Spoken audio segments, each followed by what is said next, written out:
En esta sesión vamos a ingresar a profundidad del lenguaje Z.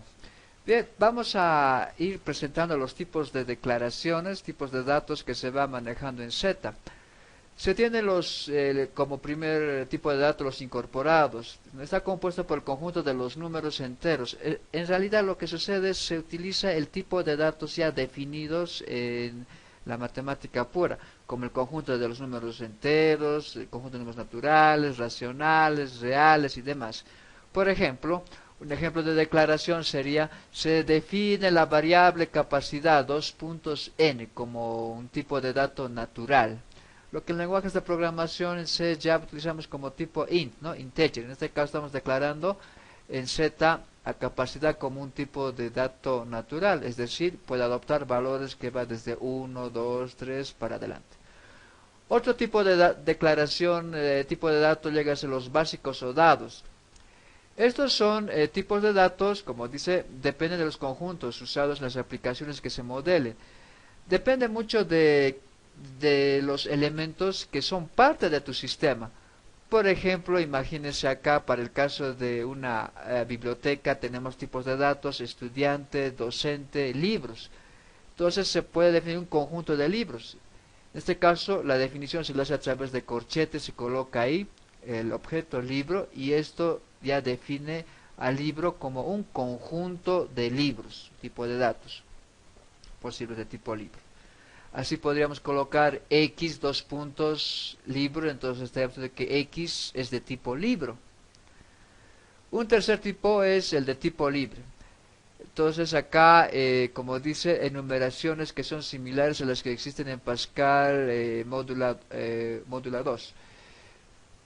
Es en tipo libre ya se define los valores posibles que pueda adoptar esa variable. Por ejemplo, tipo de transacciones. Básicamente esta variable acá puede adoptar tres valores, ¿no? Esta variable se lo va a definir con estos tres valores. Puede sumar, borrar, cambiar, ¿no? A diferencia de los dos tipos, acá se especifica qué valores van a adoptar. Otro ejemplo podría ser el tipo estado civil, digamos. Estado civil, entonces podría ser casado, divorciado, ¿no? Otro podría ser el tema de sexo o género, podría ser masculino o femenino, ¿no? Trabajando como un valor booleano. Esquemas. Un esquema es una unidad de texto matemático, una descripción, describe algunas partes de un sistema y tiene la forma general de un gráfico bidimensional. Los esquemas son los bloques básicos para poder ir armando, construyendo, definiendo el sistema.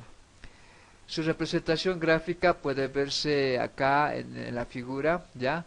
Se divide en dos partes. En la parte superior viene la parte declarativa. Aquí vienen las declaraciones, las definiciones de datos, todos los insumos que se requiera para poder trabajarlo en este esquema. Luego viene lo que es la parte predicativa. Aquí se van describiendo los predicados, proposiciones, las relaciones que deberían de cumplirse. Y en la parte superior está el nombre del esquema. Como habíamos comentado, ya la parte declarativa entra en las variables, tipos de datos. La parte predicativa, proporciones, relaciones y cambios. Tipos de esquemas.